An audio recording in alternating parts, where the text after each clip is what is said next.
Gracias por estar ahí conectados en vivo otra vez desde la calle Broadway, desde el avivamiento de la calle Broadway, desde River Arena. Es un placer hacerte compañía. Gracias por estar del otro lado. A todos los que nos mandaban fotos, recién estábamos mirando las fotografías de las familias, de la cantidad de gente que se conecta domingo tras domingo. Llevamos 3 meses, impresionante, 3 meses, ya 12 veces que salimos de esta manera. Yo pensé en primera instancia, bueno, va a pasar un domingo, 2, 3, sin embargo pasaron 3 meses. Increíblemente el mundo cambió tal como lo conocíamos, y esta es la manera que estamos ahora transmitiendo para todo el mundo. Muchos felices porque dicen te estamos viendo en vivo, toda la familia está esperando el mensaje y bueno, nuestra familia de River Arena esperando regresar. Y como decimos siempre, cuando podamos volver todos, niños, jóvenes, ancianos, adultos, sanos, enfermos, entonces volveremos. Todos o nadie es la consigna, esa es nuestra resistencia, todos o nadie. Y queremos realmente reunirnos toda la familia. Es inaudito pensar que podemos dejar afuera a alguien, a nuestros queridos viejos, a nuestros queridos ancianos, a nuestros queridos y amados niños, a los que están enfermos y más que nunca necesitan venir a la iglesia. Así que seguimos manteniendo que bajo las condiciones que nos exigen no podemos abrir, no vamos a abrir si no está toda la familia. Tiene que ver con una postura muy, si se quiere, local, una postura muy pastoral, pues que siempre les dije a nuestra familia que no dejaría a nadie atrás, que todos juntos, vivos, heridos o muertos, regresaríamos a casa, ¿no? Como dijo aquel coronel Halmur cuando llevó su batallón a la batalla. Y yo digo siempre lo mismo y no puedo rehusar a esa promesa, la promesa de que todos juntos volveremos a casa. Pero mientras tanto estamos aquí transmitiendo en vivo desde las diferentes plataformas. Algunos nos están mirando por YouTube, otros por nuestra página oficial www.river-church.org y otros en la página de Facebook. Si se llega a cortar por alguna contingencia alguna de esas páginas, inmediatamente vayan a YouTube, y si se pasa algo en YouTube, vayan a Facebook. Pero hasta ahora no ha pasado, pero siempre es bueno decirlo. Gracias a los que nos mandaban fotografías, un montón de gente, familias. Yo siempre pongo la foto cuando llego aquí a la iglesia tempranito, poquito antes de salir al aire, y después la gente empieza a mandar sus fotos de lo que está cocinando, de lo que están comiendo. Se los agradezco profundamente. Hoy, el mensaje de hoy, yo pienso que va a tocarnos lo más profundo de nuestro corazón. Milagros en el 666, milagro en el 666. Vaya que hubo controversia, nada más que con el título. Algunos ya me crucificaron, me pusieron INRI arriba. Otros me dijeron de otros decían, no, ya sé por qué. En fin, pero solo el título causó controversia toda la semana. Yo creo que lo anuncié el día miércoles. Y toda la semana la gente decía, ¿pero de qué se va a tratar? ¿Y por qué es el número diabólico? ¿Y por qué el número de la bestia? ¿Y por qué el número del anticristo? Bueno, el mensaje se llama Milagros en el 666. En momento nada más vamos a hablar de esto y le voy a transmitir lo que creo Dios ha puesto en mi corazón. En un ratito nada más. Insisto, gracias por conectarse, gracias por estar ahí. A todos los que se van sumando, papi, mami, abuelos, abuelas, nietos, llamen a los que todavía están rezagados, digan, ya empezó la transmisión en vivo desde River Arena, cuando han pasado poquitos minutos en la costa oeste, desde las 11 de la mañana a 3 de la tarde en mi República Argentina y los diferentes usos horarios en todo el continente. Comenzamos entonces hoy un servicio que estoy seguro que te va a ser de enorme bendición. Estoy seguro que te va a tocar lo más profundo de tu corazón, de tu alma. Y más que nunca, hoy será uno de esos días históricos, esos días que estoy convencido que va a haber un antes y un después. Cada mensaje es especial, pero mientras que el Señor me daba yo sentía que algo iba a pasar en la atmósfera. Estoy completamente convencido. Familias, pastores, ministros, colegas, gente que no va a ninguna, nunca fue a ninguna iglesia y está escuchando o viendo esto por primera vez. Bienvenidos a esta transmisión. Comenzamos con este tema que es uno de mis favoritos. Es uno de los que más me gusta cantar. Y cuando estamos todos en vivo, suelo pedirlo mucho, porque es una canción que además de ser bellísima en su composición, habla de todo lo que Dios significa para nosotros. Y necesitamos a Dios en todas sus facetas. No conocer una partecita de Él, sino Dios en todo su esplendor. Dios proveedor, Dios paz, Dios que nos da la paz, Dios que nos da la seguridad que saldremos adelante, el Dios que nos regala la salud, el Dios que nos marca el camino. Dios es todo eso y mucho más. Imposible reducirlo en una canción, pero vaya que este tema musical trata de resumir lo que Dios significa para nosotros. ¿Por quién eres tú, Señor? Y así comenzamos el servicio del día de hoy. No se vayan, yo sigo aquí en vivo. Gracias por conectarse y en momentos, como les dije, Milagros en el 666 será el sermón del día de la fecha. Pero con este tema comenzamos el servicio de hoy. Dios es eso y mucho más. El Dios que todos necesitamos, un Dios que nos cobija, que nos respalda, que nos sostiene, que nos bendice. Es fascinante cantarle al Señor, adorarle, como recién veíamos en las imágenes. Y esto pronto va a ocurrir, yo estoy convencido, lo dije el domingo pasado, esto pronto va a ocurrir en que estemos todos juntos, toda la familia, como corresponde, como debe ser una iglesia, o todos o nadie. Hagan viral ese hashtag, o todos o nadie. Yo sé que hay iglesias, hay colegas, hay pastores que han decidido abrir con las medidas prudentes que el gobierno les pide, con la distancia, dejando mucha gente afuera, pero eso compete a cada ministro. Lo dije hace un ratito, nosotros decimos todos o nadie. La familia de River quiere reunirse toda. Me encontré con mucha gente de nuestra congregación durante esta semana que me decía: queremos volver, no tenemos miedo, estamos listos, nosotros no tenemos miedo a nada. Si tú no tienes miedo, Dante, nosotros tampoco, y nosotros no tenemos temor. Y algunos dirán: pero qué inconsciente. No tenemos miedo, porque creo que todos nosotros ya hemos muerto con el Señor y tenemos la vida eterna con Él asegurada. Así que ¿dónde está muerte tu aguijón? ¿Y dónde, oh sepulcro, tu victoria? Muy bien, esta semana que pasó, que terminó, anunciamos desde el domingo pasado que vamos a enviar una inyección financiera a muchos de nuestros países de América Latina. De hecho, que lo que fue miércoles, jueves y viernes de la semana que se fue, ya nos contactamos con varias de las fundaciones.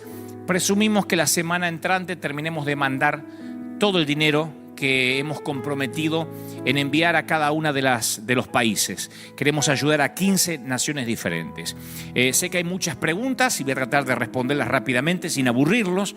Entraron más de 4.500 emails a partir del día que lo anunciamos en nuestras redes. 4.500 correos. Un poquito más, poquito menos, pero ese era el promedio. Y fue muy difícil elegir porque existe muchísima necesidad en todo el mundo y cada necesidad es loable, ¿no es cierto? Elegimos países de Latinoamérica, eso dijimos, no países europeos. Ya ayudamos a Italia, recuerden, a España, pero en esta ocasión, como es la segunda inyección financiera, decidimos ayudar y bendecir a países de nuestra querida región, nuestra América Latina, México hasta la República Argentina. Y elegimos correos que fueran claros y que tuvieran toda la información necesaria. Porque mucha gente solo nos mandaba fotografías o emails sin nombre, a veces sin teléfono, sin página web. Entonces nosotros dijimos, necesitamos, cuando yo lo anuncié, que las solicitudes fueran de una iglesia o de una fundación, porque había muchos, entre esos 4.000 y tantos correos, mucha gente pidiendo empleo, ayudas para sus familias de manera personal, otro diciendo, comuníquese con mi pastor necesita. Y nosotros dijimos, no, necesitamos que la cabeza nos escriba. No por un tema de orgullo, por un tema de claridad, por un tema de logística, ¿no? Otros nos pedían dinero para pagar el edificio de sus iglesias, para pagar plantillas de empleados. Y dijimos, no fungimos como un banco, no podemos enviar dinero, préstamos personales, tienen que ser a fundaciones. Luego fuimos, de cada correo que ingresó, fuimos a sus páginas web, a sus páginas de Facebook, de Instagram, y verificamos si existían. Había muchos que nos ponían Facebook que no existían o dejaron de usar hace años. Entonces, por medio de las redes, tuvimos que hacer no sé si una investigación, porque no suena bien la palabra, pero una suerte de trabajo mancomunado, cruzado, para ver que esa gente que nos mandaba los correos estuvieran activos durante esta pandemia, saliendo a las calles, repartiendo bolsas de alimentos, que también lo dijimos. No podemos ayudar a gente que diga, voy a probar a ver qué se siente, sino a gente que ya lo venía haciendo de antes. Y lamentablemente muchas fundaciones o iglesias aplicaban, pero no había ninguna foto en sus redes de ninguna obra social, o sea, no podíamos corroborar. Y una vez que filtramos y encontramos esas organizaciones, les mandamos unas preguntas específicas. Esto fue todo durante esta semana que pasó. Y por sus respuestas pudimos clasificar. Buscamos que fueran legales, que la organización tuviera una cuenta bancaria. No pudimos elegir solicitudes que nos mandaban cuentas personales, porque esto es un tema que nos complica a nosotros también como fundación y como iglesia. No podemos enviar, es bastante dinero, no es una ofrenda pequeña. Por eso cuando alguien dice es una limosna, no, son bastantes miles que mandamos a cada país. Esto no lo digo para que sea un orgullo, motivo de simplemente tocar trompeta, sino para que sepan y explicar, porque no quiero que se hieran susceptibilidades de los que dicen, pero si yo mandé todo y no me contactaron. Cuando son cuentas personales no podemos enviar dinero. Les preguntamos cuántas bolsas van a repartir. Hay gente que quería repartir miles de bolsas, pero no tenía la logística ni la gente para hacerlo. Les preguntamos qué alimentos deseaban repartir y cuánto les salía el costo de la bolsa de comida para hacer una cuenta, a ver por cuántas semanas los podemos ayudar.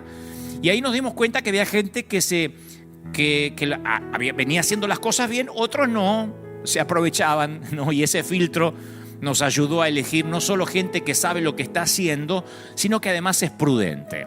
En resumen, la manera para elegir es que haya pruebas que existen como fundación, que fueran organizados, que haya evidencia que sirven, que tengan cuenta bancaria, que sean prudentes con el dinero, pero principalmente le pedimos a Dios que nos dé paz con las elecciones, ¿no? Con los que elegimos. Y si teníamos recomendaciones, por supuesto, eso era de gran ayuda también. Nuestras recomendaciones para todas las organizaciones son que hay mucha gente que dice, yo quiero ayudar. Bueno, no dejen de poner al día sus papeles legales, publiquen lo que hacen, sean organizados con su labor y Dios los va a sorprender. Yo sé que algunos dicen, pero no se tiene que saber la mano izquierda, que no sepa tu mano izquierda lo que da a la derecha. Bueno, pero eso el Señor lo dijo cuando se trataba de limosna. Esto es solidaridad. Las fundaciones tenemos la obligación, yo lo dije decenas de veces, la obligación gubernamental y moral de mostrar públicamente lo que se hace con los fondos y el dinero de los donantes. Si yo lo que doy con mi dinero personal no lo contaría aquí ni lo estaría mostrando. De hecho, ayudamos personalmente, pero eso no se cuenta. Tengo que contar lo que tiene que ver con dinero de los que siembran, ¿no? Es buen testimonio mostrar que la iglesia no se encerró, que en este tiempo no se quedó de brazos cruzados. Especialmente cuando hay tanta gente diciendo, ¿y dónde está la iglesia ahora? ¿Dónde se metieron? El mostrarlo alienta que otras iglesias y otras fundaciones hagan lo mismo. El mostrarlo hace que los que necesitan ayuda nos puedan contactar. Esto se llama transparencia para con nuestra iglesia, ¿no? Entonces, yo creo que hay mucha gente que quiere ayudar y no sabe cómo. Creo que es el tiempo de hacer las cosas bien. Si tienes el corazón para ayudar, pero no tienes la capacidad de administración, bueno, busca a alguien que te pueda ayudar. Dios manda bendición cuando hay un orden, cuando hay excelencia, cuando está todo organizado. Dios nos pide preparación, logística, mayordomía, ¿no? A la viuda le pidió vasijas, a la multitud hambrienta que se organizaran en grupos. O sea, Dios quiere que seamos organizados. Dicho esto, aclaro que los que no están en esta lista que voy a leer ahora no es que hicieron las cosas mal. Nos costó elegir, pero no podemos mandarle a todos. Dijimos, bueno, va a ser una fundación o 2 fundaciones por país, pero no es que estoy diciendo el que no está aquí es porque hace las cosas mal. Pero no quería dejar pasar por alto por qué tuvimos que rechazar muchos, porque algunos dicen, bueno, no tengo nada, no tenemos cuenta, no hay fundación, no hay registro, y no dudo de las buenas intenciones. Pero pienso que cuando hacemos las cosas bien, de manera transparente, Dios nos bendice mucho más. Principalmente cuando tenemos que sembrar y dar dinero. Nuestro propósito es ayudar a los países, a las naciones, que no se detengan, que la iglesia esté en las calles, que la iglesia esté allí, que la gente diga, la gente en tu país no va a saber ni quién soy yo, ni quién es River, pero lo principal es que vayan, los bendigan, les lleven comida, les pongan un folleto evangelístico, les regalen, no sé, un Nuevo Testamento, le digan, cuando todo esto pase, los esperamos en la iglesia, tiene un pedido de oración, vamos a orar por usted. no importa, nosotros no buscamos llevarnos el crédito, pero queremos que la ayuda llegue, que no se pierda en el camino o que por un tema de mala administración no llegue a destino. Así que voy a compartirles rápido para no robarle más tiempo y en momentos llega aquí Milagros en el 666. Pero ahora les voy a compartir las fundaciones que ya elegimos, que ya clasificamos. Algunos ya nos comunicamos y otros nos vamos a comunicar en la semana que comienza, laboral que comienza mañana. Argentina, la Fundación Más Vida de Quilmes. Ahí estamos colaborando y ayudando. Bolivia, Fundación Shalom Niños en el Recreo, así se llama la ciudad. En Chile, la ONG Conexión Chile de Temuco. En Colombia, la Fundación Ayuda Social Cardios en Santander. En Costa Rica vamos a ir a Alajuela, vamos a ayudar a Alajuela, la Casa Albergue Lluvias de Bendición. En Ecuador, en Quito y en Guayaquil, la Fundación Pan de Vida. En El Salvador, Tabernáculo Bíblico Bautista, en Lourdes, Colón. En Nicaragua, Fundación Cristo para la Ciudad, Managua. Guatemala, en Jalapa, Iglesia Emanuel. En Honduras, el Ministerio Renuevo, Comayagua. En Honduras, vamos con la Fundación Dios Provee de Colón. En Panamá, Fundación Manos de Fe, provincia de Chiriquí. México, Amistad en Acción, en Cuernavaca, Morelos. En Perú, ayudaremos a una fundación de Lima, Amistad en Acción. Iglesia Generación de Campeones, Amistad en Acciones, Cuernavaca, Morelos, que ya lo leí. Iglesia Generación de Campeones en Lima. República Dominicana, Iglesia Cristo Jesús, Forjando Senderos en Santo Domingo. Y en Uruguay, Iglesia Primer Tabernáculo Cristiano del departamento Cerro Largo. Faltan algunos países, pero estos son los que ya tenemos confirmados y seleccionados para ayudar. Y queremos bendecir. Gracias a los que están bendiciendo, gracias a los que sin nuestra ayuda dice vamos a salir. Hay un montón de gente que se ha motivado a salir, a bendecir y nosotros queremos alentarlos porque cuando damos vienen 12 cestas llenas. Cuando bendecimos, cuando damos una semilla, viene la enorme bendición. Esta semana, además de esto, nosotros también salimos aquí, a donde Dios nos plantó. Fuimos o regresamos a los campos donde muchos de nuestros hermanos hispanos están trabajando por un salario mínimo todo el día bajo el sol levantando cosechas y llegamos no solo con el almuerzo del día, porque muchos ni tenían pensado almorzar, sino con una bolsa, con insumos, con bendición. Lo hicimos durante varias veces esta semana y este es el pequeño resumen para que ustedes se emocionen con nosotros viendo la cara de esta gente agradecida porque la iglesia no es simplemente un sustantivo, es un verbo, son los hechos de los apóstoles y esto abre las puertas para que le podamos predicar mucho más fehacientemente. Vean ustedes lo que pasó durante esta semana cuando salimos a bendecir a nuestros hermanos latinoamericanos. Emociona, yo dije que emociona, porque trabajan, porque no están esperando nada, porque no piden, pero llegamos y los sorprendemos. Y te dicen gracias hermano, gracias primo, gracias compadre, gracias. No lo pueden creer, me decía uno de los trabajadores cuando retiraba la comida, algo hicimos bien para que nos pase esto, Dios no nos olvidó. Y hablaba, de México de tierra adentro era uno, ¿no? Porque decía, Dios no nos olvidó, hermano. Y dan ganas de abrazarlo fuerte, dan ganas de decirle, estamos con ustedes. Es hermoso, realmente es más bienaventurado dar que recibir. Yo disfruto esto, no lo sufro, no digo, uy, hay que ir de vuelta. Disfrutamos, es una bendición enorme poder ser un canal de bendición. A los que se acaban de conectar, hace un ratito di la lista de las fundaciones, de los ministerios que estamos ayudando en diferentes países, son 15 hasta la fecha, nos faltan algunos, yo sé que algunos dijeron, pero no nombraste este, no nombraste el otro.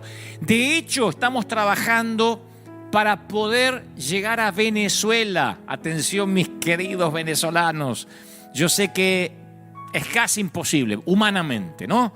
Hay un régimen, está compleja la cosa, pero buscamos la manera, ahí estamos trabajando. Aparentemente encontramos quién podría ser, quien legalmente nos permita llegar con ayuda a Venezuela, que tanto lo necesita. Oramos tanto por eso, porque realmente Venezuela necesita, todos los países de nuestra América Latina, pero queremos bendecir a Venezuela más que nunca. Y esta semana parece que encontramos, no me quiero adelantar, pero tengo fe de que vamos a poder bendecir Venezuela y que les voy a dar la noticia de que ya lo hicimos el domingo que viene, Dios mediante. Muchos de nuestros donantes, muchos de los que están sembrando, muchos de los que nos están dando, reciben esto que les voy a mostrar ahora. Muchos de los que se han mantenido firmes desde el primer día, los que han sembrado, los que han dicho: pastor, estamos con vos, estamos con ustedes, estamos con vos, Dante, estamos con River. Nosotros les mandamos este regalo que lo preparamos hace algunos días atrás. Ahí estaba mostrando yo la caja cuando llegó a nuestra oficina, la caja de bendición, The Box, The Blessing Box, la caja de la bendición, donde dentro hay un casco de los que usamos nosotros cuando salimos a repartir alimentos, la chaqueta, el casco va firmado por este humilde servidor para que les quede de recuerdo.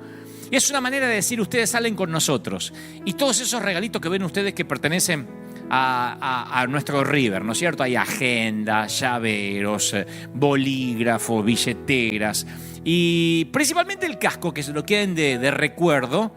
Que ustedes salieron con nosotros, que ustedes fueron parte de esto. Así que se los quiero agradecer, y cuando te llegue esta caja no le va a llegar a todos.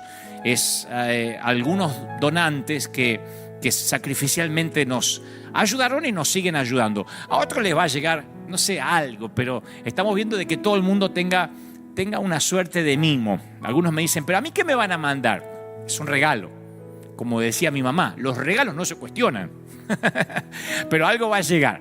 Y queremos bendecir y queremos mandar esto a muchos de los que han sembrado y siguen sembrando y creen en nuestro ministerio y han hecho que este río no se detenga. Estamos muy felices. Esto le cuento a nuestra gente de la iglesia. Somos un canal de bendición para todo el mundo. Somos un canal, un río, tal como Dios nos había dicho tantas veces aquí. Cuando Él nos hablaba de que íbamos a llegar a sitios impensados y que nunca iba a faltar el fruto, y que donde llegara este río los árboles iban a florecer. Eso está ocurriendo como el río de Ezequiel. Dios ha bendecido este río, este river, más que nunca. Así que gracias por ser parte, gracias por estar ahí. Muy bien, en momentos, ya casi se nos voló la hora. Ya casi en momentos, aquí el mensaje Milagros en el 666. Milagros en el 666. No se lo pierdan. Llamen a alguien, que se conecten más gente. Tenemos varios miles conectados en nuestras plataformas digitales. Llamen a quien tengan que llamar. No se pierdan el mensaje de hoy. Si los anteriores te fueron de bendición, este te va a tocar el alma, te va a tocar el corazón, te va a dar nuevas fuerzas, te va a ayudar a seguir adelante, a continuar. No te lo pierdas. Quiero que antes del mensaje disfruten conmigo esta canción maravillosa, este momento que se dio en varias ocasiones aquí en el Arena, cuando de pronto empezamos a fluir en el Espíritu. La gente literalmente cantaba a grito pelado. Por eso digo, va a ser difícil que digan: vuelvan, pero no canten. Vuelvan, pero fíjense de no gritar mucho amén, porque se pueden contagiar. Nosotros somos gritones, nosotros solemos abrazarnos, nosotros solemos cantar a los gritos. Somos gente extremadamente loca cuando se trata de adorar al Señor. Por eso decimos todos o nadie. Tranquilos que no vamos a abrir por el momento hasta que todos podamos estar juntos como corresponde y podamos volver a ver momentos como este. Disfrútenlo conmigo, y tras este tema de adoración ya llega el mensaje Milagros en el 666. Desde aquel primer mensaje en la Catedral de Cristal llamado El Hombre de la Puerta, ese fue el primer sermón en la catedral, ya casi va para 11 años, hasta la fecha, y sin contar las cadenas de los 7 días, Semana Santa, las 50 noches que estuvimos en la carpa Riverdome, 50 noches predicando en un verano, las noches de ADN, las jornadas de ADN que son para líderes, las cumbres de poder que nunca se grabaron. Hablamos nada más que de mensajes los domingos. Desde hace casi 11 años llevamos 666 mensajes. Yo sé que muchos que siguen nuestra página, que siguen nuestras redes, lo sabían. Aunque algunos piensan que el número en sí mismo acarrea alguna maldición, que deben ser los mismos cristianos, digo, que le temen al virus y nos proponían saltar el número, ¿no? Yo dije, no lo vamos a saltear. Había gente que decía, y cuando llegue el mensaje 666, ¿qué vas a hacer? ¿Lo vas a saltear? ¿Vas a pasar del 665 al 667? No, este es el mensaje 666. Y yo justamente quiero aprovechar este número tan singular que asusta a propios y extraños para hablar de los milagros que estamos necesitando en esta temporada. Mira hasta qué punto llega el miedo que me dijeron si yo iba a predicar el mensaje 666 o si iba a saltarlo. Mira hasta qué punto hay temor. Yo no lo podía creer. Me decían, pero lo vas a predicar, y sí, es un número más. Ahora, bien podría hablar del número, la simbología, los que pretendían que íbamos a transitar por la escatología, por el apocalipsis, por el anticristo, la bestia. No, este mensaje se llama Milagros en el 666, de una manera arbitraria, en un número tan particular, en un número que hasta a algunos les produce miedo. Yo quiero hablar de los milagros que estamos necesitando en esta temporada. Necesitamos milagros. Necesitamos vivir un tiempo de renuevo, un tiempo de cosecha. Y por eso, insisto, en el 666 yo quiero hablar de milagros. Porque el cristianismo no se ha edificado sobre el fundamento de una filosofía, de un código de ética, de un puñado de doctrinas. La base de nuestra fe es el milagro de la tumba vacía. Insisto y mantengo que si la resurrección y los milagros no sucedieron, el cristianismo es una de las bromas más pesadas de la historia. Porque no solo habremos desperdiciado nuestras vidas adorando a Cristo, sino que habremos vivido una mentira. Habremos adorado a un Cristo que sigue muerto en una tumba. Sin embargo, adoramos a un Cristo vivo y revolucionario. Los que crucificaron a Jesús, para ser justos y equitativos, nunca lo acusaron de ser un tipo aburrido, un tipo pusilánime. Por el contrario, pensaban que Jesús era dinámico, que les producía inseguridad, escozor. Los alteraba, los provocaba. Y después las generaciones posteriores se encargaron de acallar esa personalidad del Señor, esa personalidad impactante que registran las Escrituras. Y lo rodearon de una atmósfera de tedio, de aburrimiento, en una atmósfera sacra, que nada se parece a nuestro Jesús. Le cortaron las garras al león de Judá, ¿no? Lo certificaron como suave, como alguien humilde, casi, insisto, rozando lo pusilánime, recomendándolo como una mascota adecuada para los pálidos eclesiásticos, las ancianitas piadosas. Mejor dicho, algunos lobotomizaron su lado más salvaje. Y le hemos dado a las personas un Jesús que aburre y no un Jesús que transforma y hace milagros. De tanto en tanto aunque tengo muchos años de peregrinar cristiano, yo vuelvo a las Escrituras y las leo con ojos nuevos. Le digo, Señor, Espíritu Santo, muéstrame a ese Jesús que a lo mejor me perdí detalles, que lo sagrado se me volvió común. A veces vuelvo a leer los evangelios para ver si me perdí alguna faceta de su carácter, de su temperamento, porque a veces uno supone que conoce a Jesús.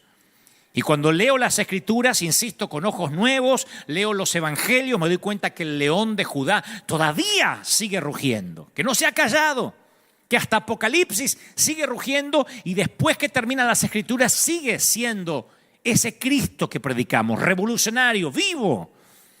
Pero parece que como que a medida que pasan los años o corren los siglos o pasan las décadas, hasta se inventaron un Jesús prudente que evita los líos, que evita los conflictos. Yo me doy cuenta cuando me escriben, cuando me dicen esto no haría Jesús, Jesús no se metería en lío, Jesús sería prudente, cuando en realidad tienen una imagen que les vendió Hollywood, o lo que es peor, una imagen que les vendió su propio líder.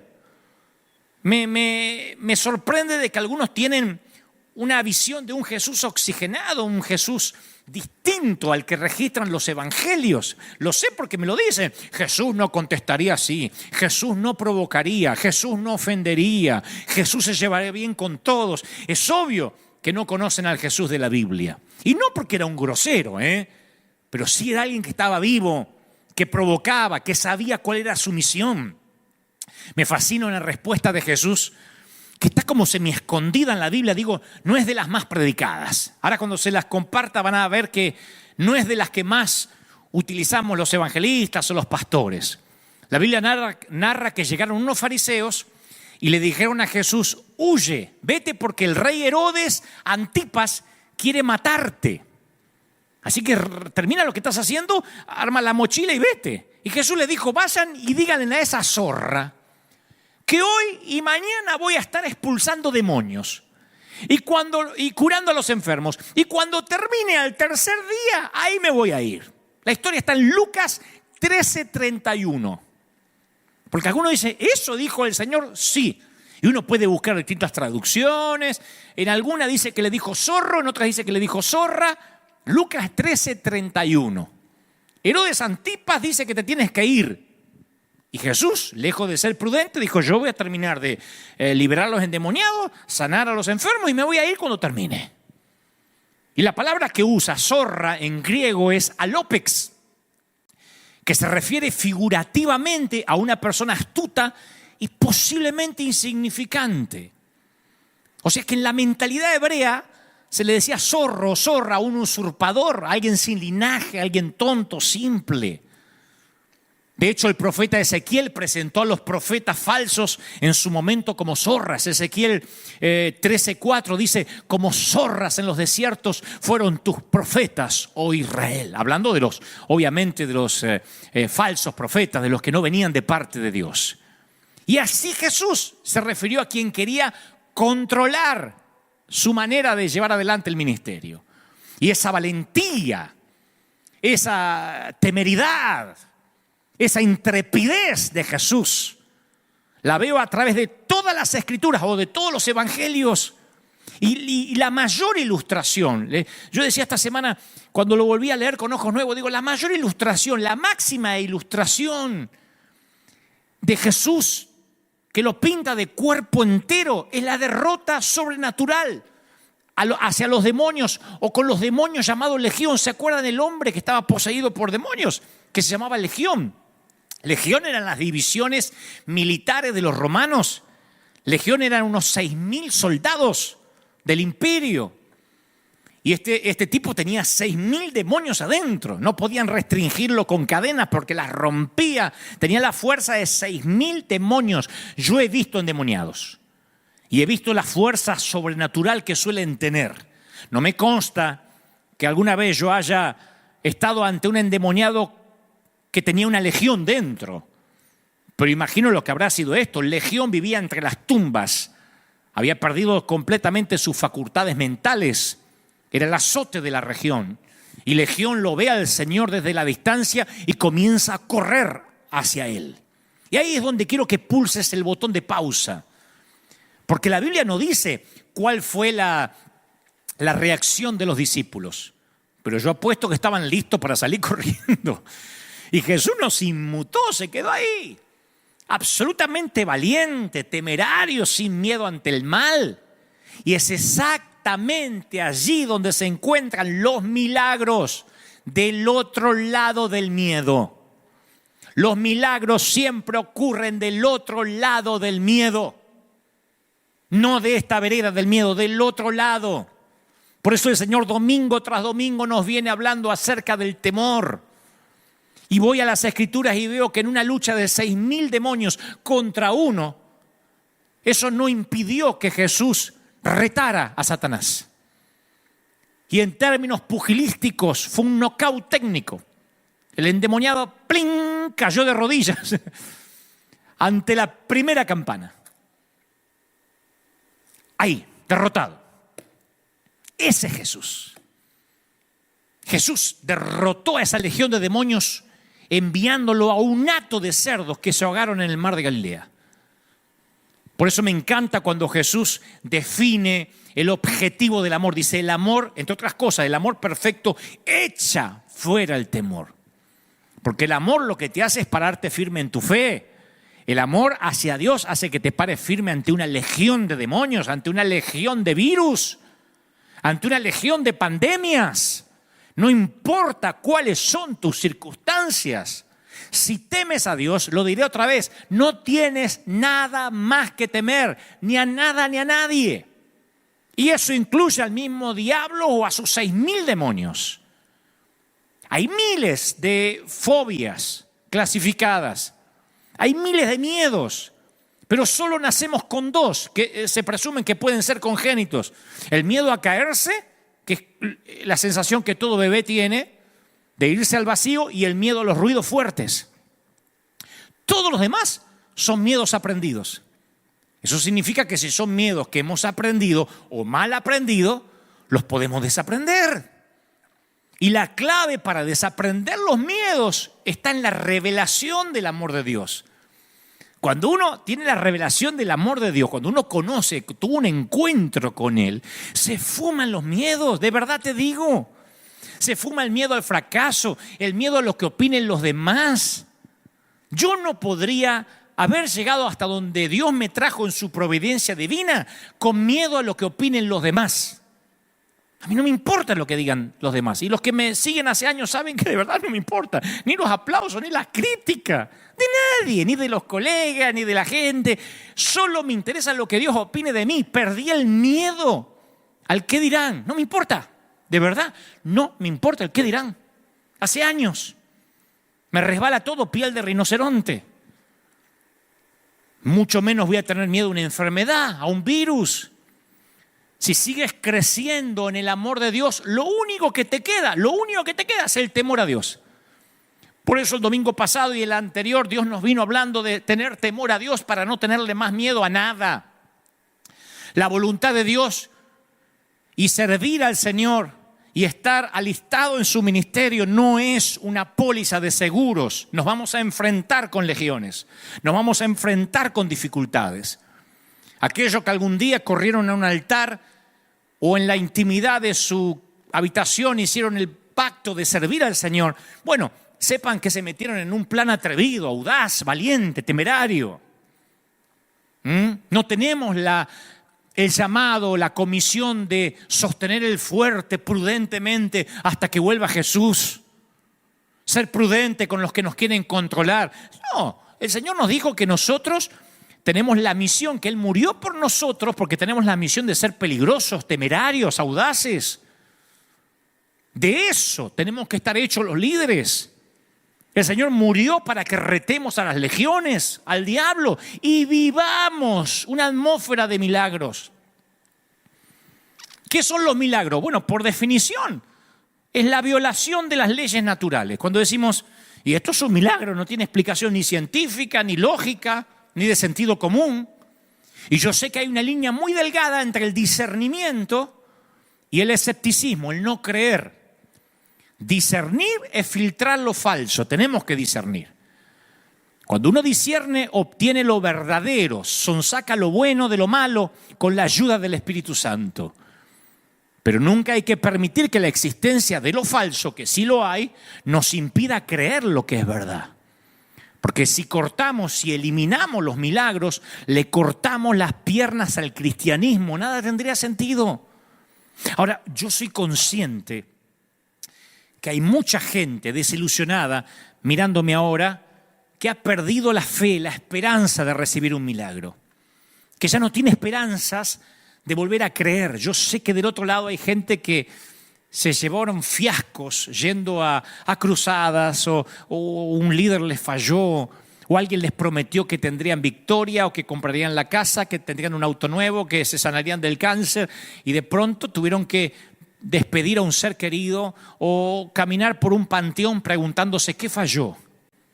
Pero es un error que permitamos que una desilusión o que varias nos hagan tirar la toalla y que ya no esperemos milagros del Señor. Es un error generalizar.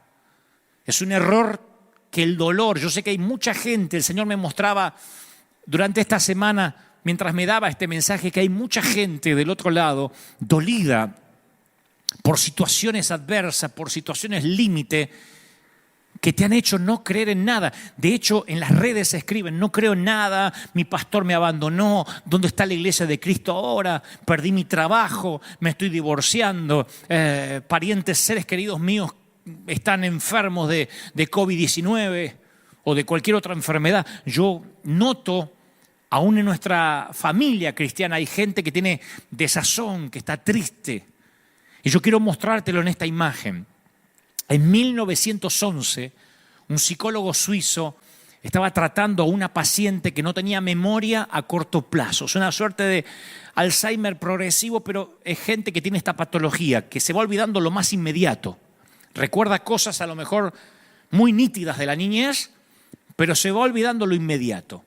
Y este doctor, este galeno, al inicio de cada encuentro, se saludaba con la dama con un apretón de manos. Entonces un día el director dijo, voy a hacer una prueba. El director del instituto, ¿no? El médico dijo, voy a hacer una prueba. Cuando la paciente extendió la mano para saludarlo, él se escondió un alfiler en la suya y la pinchó. Entonces la mujer enseguida retiró la mano con dolor. Y minutos después ella ya no recordaba más el pinchazo. Pero a partir de ahí ya no lo saludaba más con un apretón de mano. O sea, no recordaba el pinchazo porque tenía esa patología de olvidar lo inmediato, pero ya no lo saludaba más. No sabía bien por qué, pero sentía que no podía confiar de todo en ese hombre. Eso se llama el residuo del dolor, el efecto residual. El efecto residual del dolor le impedía extender la mano para saludarlo. Y eso es lo que a veces tenemos. Yo sé que hay personas que tienen un residuo del dolor.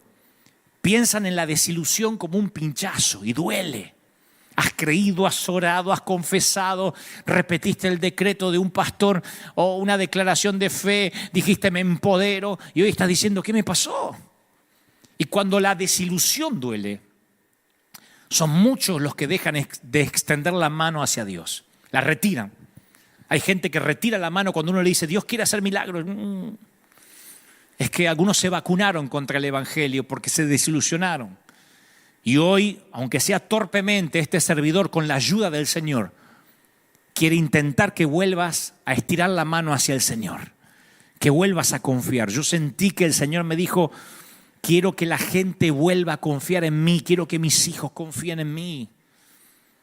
Yo voy a tratar de transmitirte lo que creo Dios puso en mi corazón, solo puedo hablar a tu intelecto, pero con el Espíritu Santo siempre hacemos un equipo. Yo hablo a tu intelecto, a tu mente, y Él mientras va a llegar donde yo no puedo, que es tu alma, tu corazón, lo más profundo de tu ser. Quiero intentar de que ese residuo del dolor se vaya y que creas en los milagros, que este sermón 666 sea inolvidable, no por los dígitos, no por el número, sino porque contiene milagros. Porque hay un antes y un después a partir de oír esto. En el siglo I, los fariseos estaban tan concentrados en las leyes que no podían ver los milagros que sucedían justo frente a sus ojos. Se perdieron los milagros y se perdieron de ver al Mesías porque les cegaba su legalismo, les cegaba la ley, el celo por cuidar la disque sana doctrina.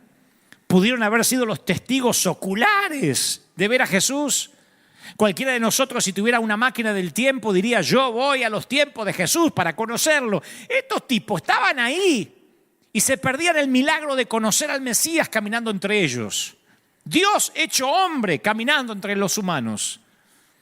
Y esa ceguera es uno de los riesgos más grandes para la salud espiritual. Es cuando lo sagrado se vuelve común. Nuestra iglesia sabe eso de memoria. Cuando lo sagrado se vuelve común. Dios nos ha cableado para que seamos hipersensibles a nuevos estímulos, a nuevas revelaciones, pero con el tiempo lo habitual nubla nuestra vista a todo lo nuevo que Dios hace. Por eso yo digo que lindo es volver a leer las Escrituras con ojos nuevos, aunque tengas años de caminar con Él. Porque perdemos nuestra conciencia de lo milagroso y con ello perdemos nuestro asombro. Y cuando perdemos el asombro por el Señor, perdemos la reverencia por Él. Y cuando perdemos la reverencia, perdemos el temor por Dios. Y como dije en domingos anteriores, cuando perdemos el temor a Dios, le tenemos temor a todo, incluso a un simple virus. El tercer presidente de los Estados Unidos, Thomas Jefferson, inventó su propia versión de la Biblia. Hace poco lo estaba leyendo, no lo podía creer. Pero es verídico. Él creía en Jesús a su modo. Entonces se creó o se hizo editar una Biblia especialmente para él, la Biblia Jefferson, que existe hasta el día de la fecha. Creó una Biblia abreviada y eliminó todos los milagros, porque él respetaba a Jesús como alguien sabio, como un profeta, pero no creía que hizo milagros. Así que borró el nacimiento virginal, la resurrección y todo hecho sobrenatural que había entre ambos sucesos. ¿Cuál fue el resultado? El de un evangelio castrado, un león de Judá sin garras. Y creo que nosotros cometemos a veces el mismo error al crear un Dios a nuestra imagen. Y en lugar de vivir una vida con el parámetro sobrenatural que presentan las Escrituras, seguimos una versión abreviada de la Biblia, sin poder. Cuando tú le restas los milagros, como lo hizo Thomas Jefferson, lo que queda es un Jesús sabio, un puñado de doctrinas, pero un Jesús débil. Hay gente que sigue las enseñanzas del Señor, sigue su ética, su doctrina, pero nunca experimentan sus milagros. Si se anuncia una pandemia, están aterrorizados, porque lo único que conocen es la doctrina, la sabiduría, pero no conocen al que caminó sobre las aguas. Y se convierten en personas, como dice un querido pastor amigo de Argentina, que en lugar de seguir a Jesús, siguen los consensos, la democracia, lo que dice la mayoría, y piensan que la voz del pueblo es la voz de Dios. En Juan 14:12 tenemos una de las declaraciones más valientes de la Biblia, de las más poderosas. Salieron de la boca de nuestro Señor. El que cree en mí, las obras que yo hago, también Él las hará. Y aún las hará mayores. Imagínense los que oyeron esas declaraciones, que estaban viendo lo que Jesús hacía. Y Él dice, todo esto lo van a hacer, pero mayor. Esto significa que te vas a ocupar del pobre, que vas a lavar pies, vas a vivir milagros y vas a ofender a muchos fariseos también. No podemos editar a Jesús y quedarnos con las mejores partes y la que no nos gusta, decir, no, en eso no lo voy a imitar. Vas a ofender fariseos. Y además vas a caminar en medio de lo milagroso. Y no serás solo como un testigo ocular, sino como un catalizador, un provocador, alguien que provoca el milagro. Serás parte de la resistencia en lugar de ser parte de un grupo de borregos asustados.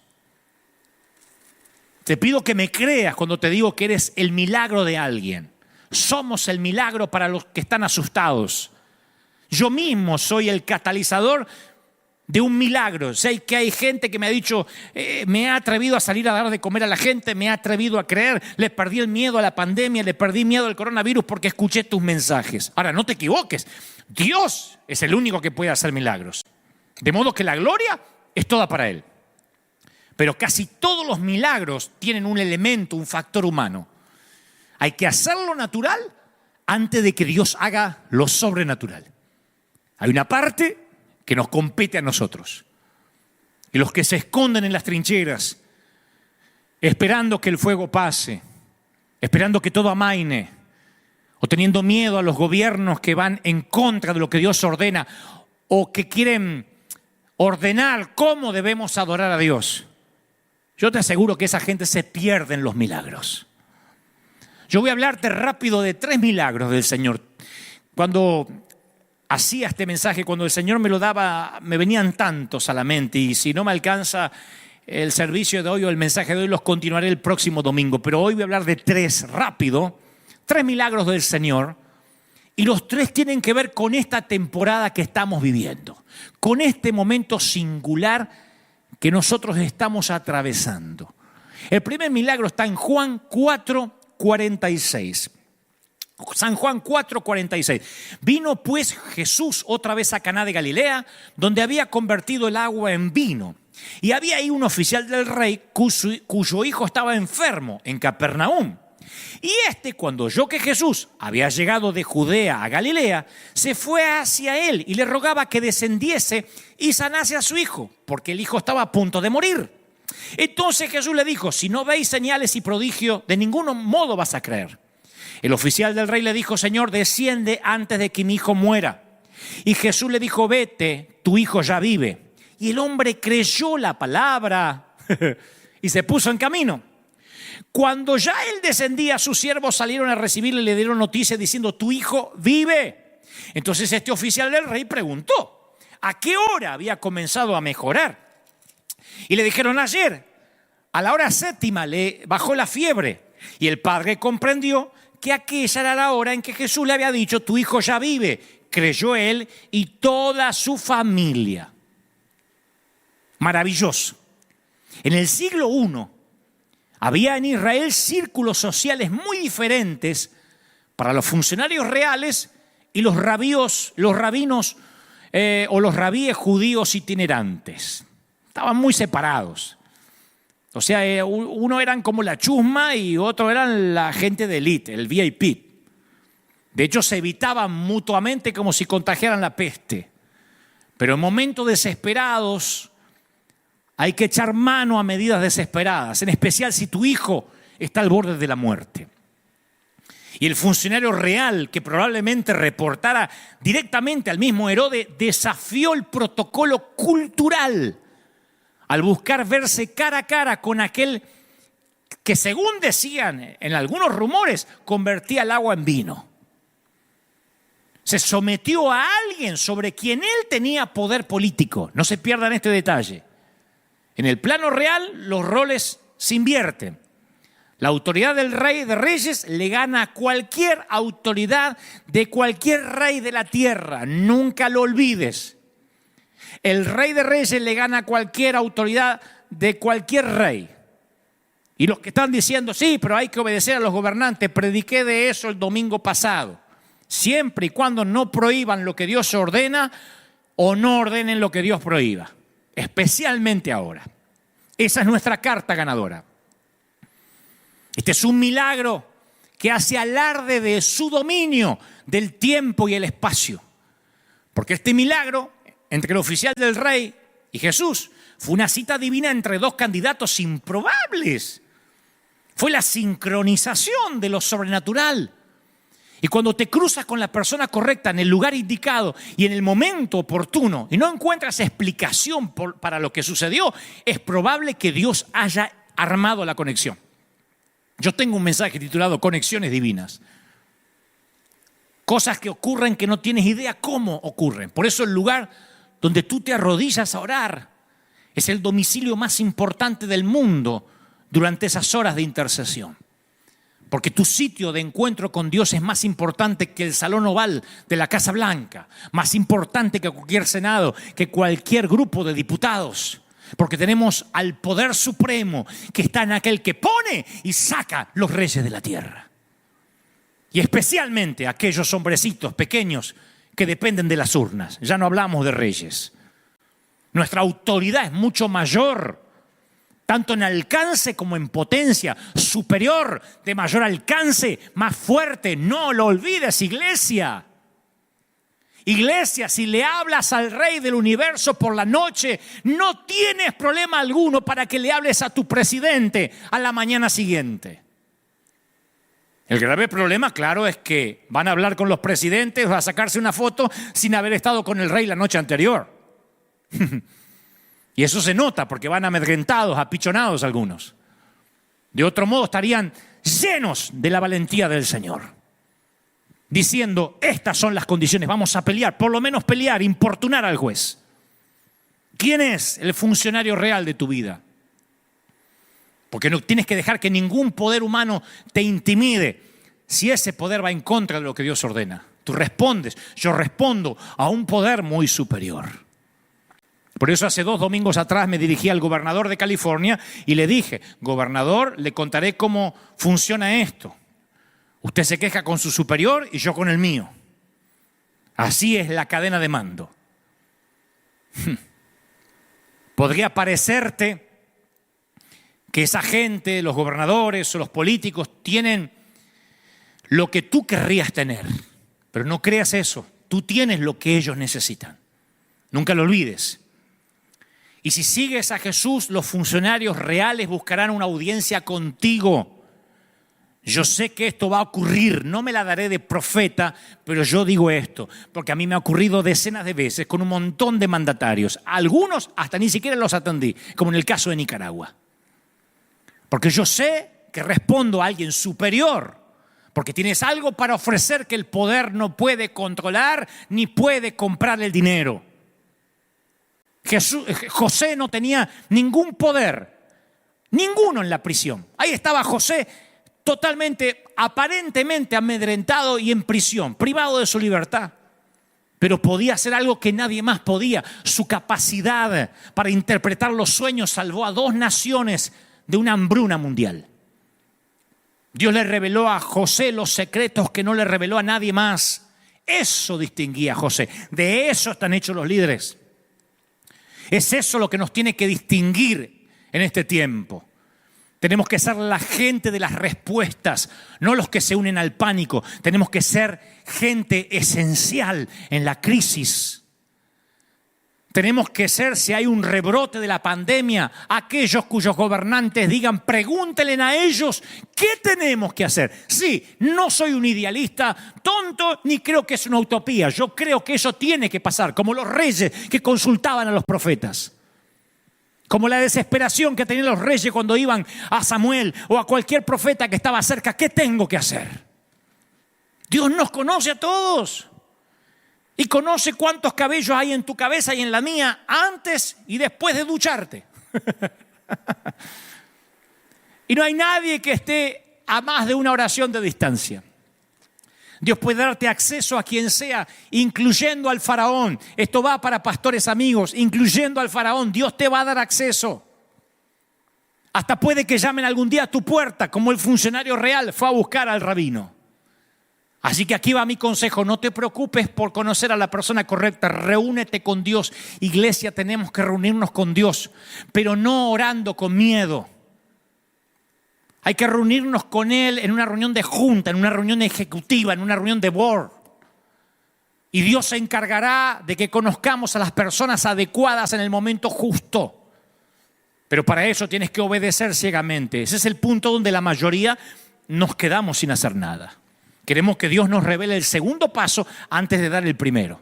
Pero la fe consiste en que demos el primer paso antes de que Dios revele el segundo. Si puedes dar ese paso de fe, es posible que haya una cita divina para ti a la vuelta de la esquina. Señor, rogó el funcionario, baja que mi hijo se muere. Baja rápido. Y el Señor le dijo, vuelve a casa que tu hijo vive. El hombre creyó lo que Jesús le dijo y se fue.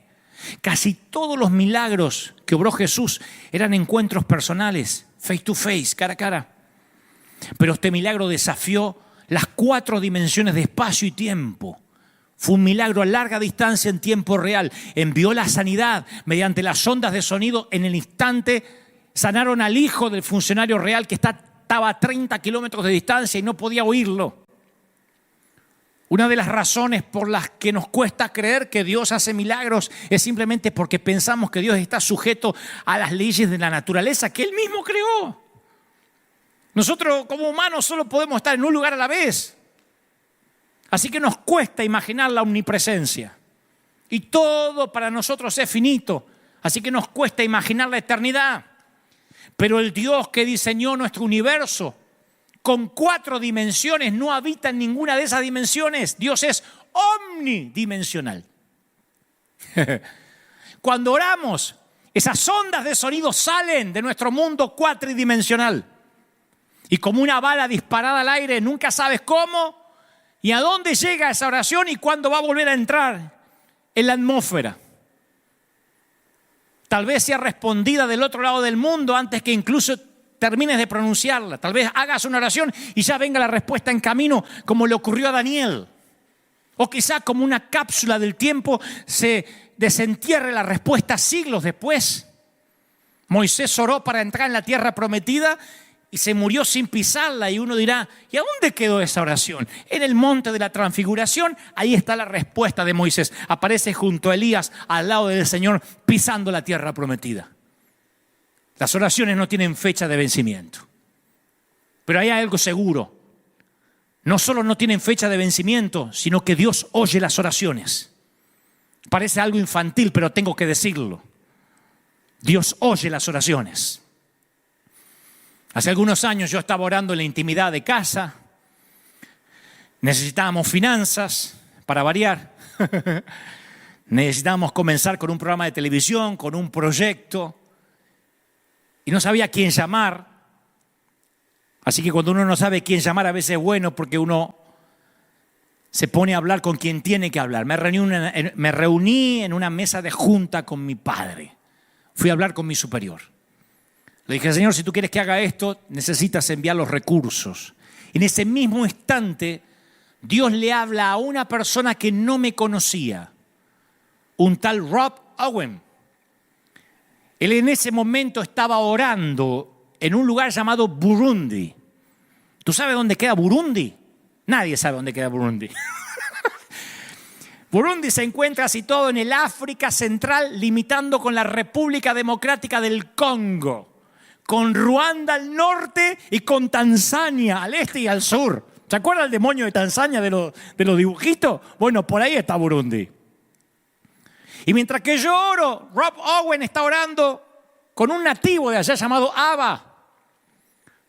Y mientras que está orando, el Espíritu Santo toma a Abba y le dice, Dante Gebel, Dante Gebel, Dante Gebel. Y Rob Owen empieza a buscarme. Tú no puedes fabricar un encuentro así.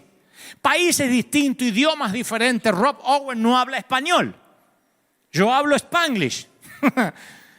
Pero el Dios que existe fuera de nuestras 4 dimensiones espaciotemporales no conoce limitaciones especiales, limitaciones cronológicas. No conoce los límites del espacio. Armar la cita divina en otro hemisferio es como armar una cita divina con tu vecino de al lado para Dios. Así que Rob Owen escucha Dante Gebel y no sabe quién soy. Y como él trabajaba en ese entonces para el gobierno, investiga. Mueve hasta el FBI para saber quién es Dante Gebel y da conmigo. Bueno, no da conmigo directamente, sino con un amigo y le dice, mira, ¿tú conoces a Dante Gebel? El Señor me dijo que tengo que contactarlo y ayudarlo en lo que necesite. Y nos contactamos, nos ayudó, siembra un dinero importantísimo para que comencemos un proyecto televisivo, porque Dios se lo ordenó estando allá en África, en Burundi.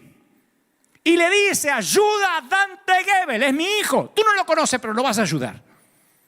Algún día Dios va a correr la cortina del espacio y el tiempo y va a conectar los puntos que van entre nuestras oraciones y las respuestas. Y nos vamos a asustar. Y va a conectar líneas de puntos que van a cruzar abismos socioeconómicos como el que había entre Jesús y el funcionario real. Tengo decenas de testimonios así.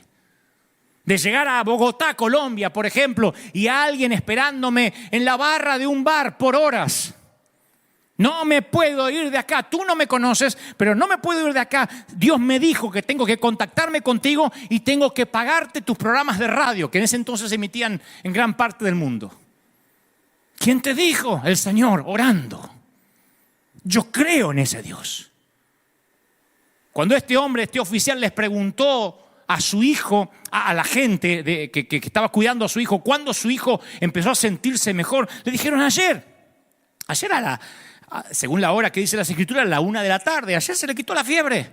Y entonces el padre se dio cuenta que era cuando Jesús le dijo, tu hijo vive. Entre Capernaum y Caná hay 30 kilómetros, solo se podía caminar.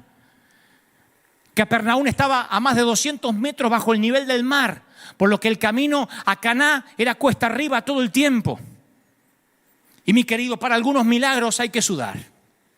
Tu esfuerzo no va a hacer que suceda el milagro. Pero si no te esfuerzas, tal vez no ocurra el milagro. No se puede acceder a un milagro o ganárselo, pero el esfuerzo sí es parte de la ecuación en todas las Escrituras. Tal vez tengas que caminar 30 kilómetros cuesta arriba, pero tu esfuerzo extra podría ser el catalizador para que ocurra el milagro. Pregunto, ¿aceptarías llenar 6 vasijas de piedra? ¿Aceptarías correr la piedra de la tumba? ¿Abrirte paso entre la multitud? ¿Romper un techo para bajar a un amigo paralítico? ¿Ir con los ojos untados de lodo hasta el estanque? Muchos siguen a Jesús hasta el momento de la incomodidad. y después ya no más. Estamos dispuestos a seguir a Jesús siempre y cuando nuestros planes no se desvíen y nos incomode demasiado. Llegamos a la iglesia y preguntamos si fuera un club. ¿Acá piden diezmo? ¿Acá hay que poner algo? ¿Te piden algo? ¿Te exigen algo? Porque yo sigo a Jesús, me cae bien el tipo, pero no quiero que me incomode, ¿eh? Son los que ahora temen por la vida. A ver si me cuesta la vida seguir a Jesús. No, cuidemos, no, a ver si me cuesta la vida. Son los que tienen la Biblia de Thomas Jefferson. El Cristo sabio, pero sin milagros, sin poder. Sin embargo, lo que definió al buen samaritano fue que estuvo dispuesto a incomodarse. Y así se convirtió en el milagro de la otra persona. Nosotros nos incomodamos para salir a la calle. Nos arriesgamos. Cuando vamos a Los Ángeles, a pleno centro, a pleno downtown, que ahora está más caliente que nunca por este caso de discriminación o de lo que es de conocimiento público, la cosa está brava. Dan ganas de decir, ahora seamos prudentes. Que ahora no coman los que están en la calle, que no coman, porque tampoco hay que seguir a Jesús, pero no tanto riesgo. La mayoría de los milagros no se dan en la calle principal de la ciudad, sino en el sendero tortuoso, en el sendero serpenteante, a 30 kilómetros. Si hay algo que aprender del funcionario real es esto: si quieres un milagro, a veces tendrás que salirte del camino y llegar bastante lejos de donde pensabas estar. No esperes que el milagro venga a buscarte, tienes que buscarlo. Lo que impide que ocurran milagros muchas veces es nuestra propia holgazanería. Tenemos que ir más allá. Es lo que hizo la mujer que tenía hemorragias, que se coló en medio de la multitud para tocar el borde de su manto. Lo que hicieron los 4 amigos que bajaron al inválido. A veces Dios quiere ver que te tomas esto en serio. ¿Qué estás dispuesto a hacer por tu milagro? ¿Qué estás dispuesto a hacer que esté a la altura de lo que le estás pidiendo?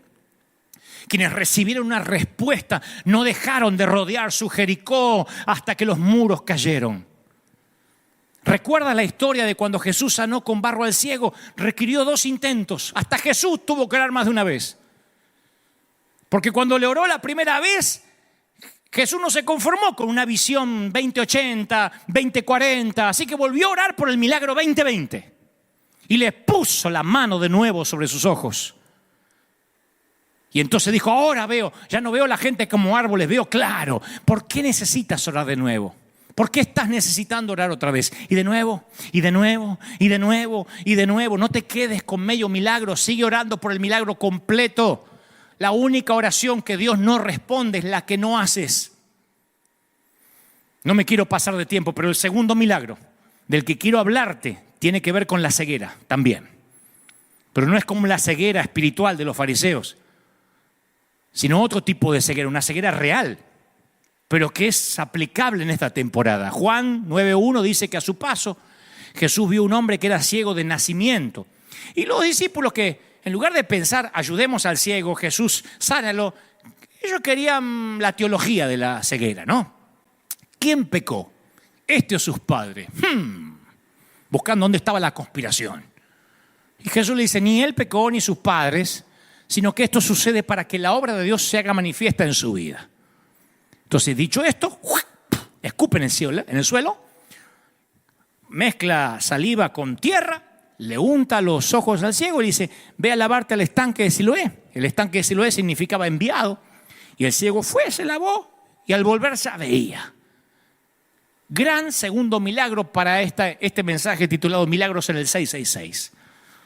Cerca de los 6 meses de edad, los niños comienzan a formar imágenes internas de lo que hay afuera, de las realidades externas. Los psicólogos lo llaman inteligencia representacional. Es la capacidad de crear y catalogar imágenes mentales. ¿Vieron cómo esas viejas Polaroid que tardaban en revelar la foto, esas imágenes internas, así también se van revelando en el cuarto oscuro del ojo de la mente? Y la primera imagen interna de un bebé es mamá y se empieza a formar cerca de los 6 meses de edad. El papá no entra en escena hasta los 8 meses, lo siento. Dale unos años al chiquitito y todo su vocabulario tendrá una imagen que corresponde a cada palabra. Casa, perro, hermano, abuela. Pero si su visión no se desarrolla con normalidad, tampoco lo hará el ojo de su mente. Para el ojo que ve, cada palabra tiene una imagen, corresponde a una imagen. Si yo te digo zoológico, en tu mente ya viene una imagen, ¿no? Lo mismo si te digo mar, océano, auto, mascota, suegra. Satanás. Cada uno de nosotros llena ese hueco de manera distinta, pero siempre con alguna imagen que corresponda. ¿Qué tiene que ver esto con el milagro de Jesús? Bueno, que el hombre que había nacido ciego tenía el mismo vocabulario que nosotros, pero no tenía imágenes. Su álbum de fotografías estaba vacío. Su existencia no tenía imágenes. No tenía la imagen de la cara de su mamá o de su papá. No sabían cómo lucía. Sus amigos habían descrito seguramente la belleza del atardecer de Jerusalén, pero él no podía imaginarlos porque no los había visto jamás. Ni siquiera nunca se había visto al espejo, por lo que no tenía una imagen propia, no sabía cómo era él. Imagina que cierras los ojos y nunca más puedes abrirlos de vuelta. Tu mundo queda a oscuras, pero en el cuarto oscuro de tu mente sigues revelando imágenes que viste antes. Ahora, si tus ojos jamás se hubiesen abierto, tu mente solo dibujaría páginas en blanco. Ese es el único mundo que este hombre había conocido porque nació ciego. Y escuchen bien, al que tenga oídos que oiga. Pienso que algo así vamos a experimentar en el cielo. Porque la palabra dice que nuestros cuerpos glorificados tendrán sentidos glorificados. O sea, vamos a llegar al cielo y oiremos octavas angelicales que para el oído terrenal eran inaudibles. Veremos colores celestiales invisibles al ojo terrenal. ¿Y qué veremos primero? Yo creo que es irónico, pero veremos exactamente lo mismo que el hombre que había nacido ciego. Lo primero que veremos es el rostro de Jesús. ¿Qué es lo primero que vio este hombre cuando volvió? La ceguera, por cierto, es lo que encierra el mayor grado de dificultad debido a la complejidad del ojo humano. Jesús no solo sana a un hombre ciego, sana a un hombre que había nacido ciego. Y esto tiene un significado especial. Señores, no había conexiones sinápticas entre el nervio óptico y la corteza visual en el cerebro de este ciego. O sea que este milagro de sanación no fue tan simple como le corrigió el astigmatismo, le sanó una herida de córnea, una cirugía de cataratas. No, Jesús vuelve a cablear el cerebro del ciego, creando un camino de sinapsis que no existía. Yo no sé si sabías que los bebés técnicamente nacen ciegos. Por eso las caras que a veces le hacemos a los bebés, ¿qué pasó? ¿Qué pasó? Menos mal que no las ven, porque se quedarían traumados si pudieran verlas. Cuando un bebé nace, su visión es de 20-200. No pueden enfocar la vista en nada que esté a más de unos 30 centímetros. Por eso el tacto es tan importante en esas etapas, ¿no? Y en esa etapa del desarrollo se forma una sinapsis entre la corteza visual y el nervio óptico, un cableado. Pero ahora volvamos al hombre ciego. Los oftalmólogos diagnosticaron que su condición era irreversible. La ventana de su oportunidad de ver se había cerrado. Yo no sé si sentiste alguna vez que perdiste tu oportunidad, que tu ventana de oportunidad se te terminó. Yo sé que hay gente acá que no puede ver el milagro porque no tiene un cableado para verlo. Quizás ya no llevas más la cuenta de la cantidad de especialistas que viste o de los tratamientos a los que te sometiste, como la mujer que sufría de hemorragias que llegó a Jesús. O quizás tu último matrimonio terminó en divorcio, fue un escándalo. Dijiste, ¿cómo me metí con esa loca, con aquel desgraciado? Y ahora sientes que no puedes amar a alguien de nuevo, que ni hablar de confiar en otra persona, como la mujer samaritana que estaba junto al pozo. 5 maridos había tenido y ahora estaba viviendo una aventura. O tal vez tienes un estigma que te apartó de los amigos, de la familia. Oh, me parece que tiene COVID-19. Estábamos repartiendo comida hace unas semanas atrás en los barrios y sale una vecina a gritar, ¡acá no le dejen! Que está contaminado. No tiene que comer el hombre. No, váyanse, tiene COVID, tiene corona. Porque al lado había uno que estaba contaminado, ni siquiera había que dejarle comida en la puerta. Obviamente hicimos caso omiso, le dejamos comida. Quizás te pasa así como los leprosos que gritaban ¡inmundo! Para que nadie se les acerque. Y el Señor va y los toca. O te sientes sexualmente tan desastroso que ni siquiera sabes bien cómo es la sexualidad sana, ni cómo se siente, como la mujer atrapada en adulterio. No son teorías, no son hipótesis, son las personas a las que Jesús sanó. Y yo no conozco tus circunstancias personales y específicas, pero sí sé que Dios puede crear un nuevo circuito sináptico o reparar uno existente. Es el Dios de las segundas oportunidades, de las terceras oportunidades, de las cuartas, de las milésimas. Nunca es demasiado tarde. Cuando Jesús se involucra, nunca digas nunca. Alguien tiene que decir amén. Maestro, para que este hombre haya nacido ciego, ¿quién pecó? ¿Él o sus padres? Suponían que se trataba de una maldición generacional, de un tema de pecado, andá a saber, o la falta de fe. Y él dice, no, esto sucede para que la obra de Dios se haga evidente en su vida. Cuando la vida no sale según lo planeado, buscamos a quién culpar. Es una tendencia que tiene su origen en el jardín del Edén, cuando Eva acuñó la frase, el diablo me hizo hacerlo, y Adán, la mujer que me diste. En el juego de las culpas nadie gana. No podemos vivir culpando a los chinos, a los murciélagos. Es que los chinos, es que esto lo sabía la Organización Mundial de la Salud. Bueno, ya está. No podemos vivir culpando y no hacernos cargo de lo que nos compete a nosotros. Porque en este juego de echar las culpas es un juego que solo deja el amargo sabor de la lástima. Las circunstancias que a menudo le pedimos a Dios que cambie son justamente las circunstancias que Él muchas veces usa para cambiarnos. Esta pandemia nos está dando nuevas estrategias. A algunos les sacó a flote la cobardía y a otros les sacó a flote su valentía. Por eso es falso suponer que la voluntad de Dios es una póliza de seguros. Es un plan peligroso, es un plan temerario. Fíjense en Hebreos 11. Dice la palabra, me faltaría hablar de Gedeón, de Barak, de Sansón, de Jefté, de David, de Samuel, que conquistaron reino, hicieron justicia, cerraron bocas de leones, escaparon de filo de espada, sacaron fuerza de la flaqueza, se mostraron valientes en guerra. Hubo mujeres que por la resurrección recobraron a sus muertos. Y uno diría, wow, yo quiero pertenecer a ese ejército, pero ojalá terminar ahí. Porque dice, otros en cambio fueron muertos a golpes. Para alcanzar una mejor resurrección no aceptaron que los pusieran en libertad. No aceptaron. Otros sufrieron la prueba de burlas, de azotes, de cadenas, de cárceles. Fueron apedreados, aserrados por la mitad, asesinados al filo de espada, fugitivos de aquí para allá, cubiertos de pieles de oveja, de cabra, pasando necesidades, afligidos, maltratados. El mundo no merecía gente así. Yo pregunto, ¿solo la primera mitad de estas personas estaba dentro de la voluntad de Dios? ¿Los que conquistaron reinos y cerraron boca de leones estaban en la voluntad de Dios? ¿O estaban todos dentro de la voluntad de Dios, incluyendo los que fueron aserrados en dos? Porque la voluntad de Dios podría matarte, pero si la gloria es para Dios, entonces el objetivo se cumplió. Si piensas en la voluntad de Dios en términos temporales, no te van a cerrar las cuentas.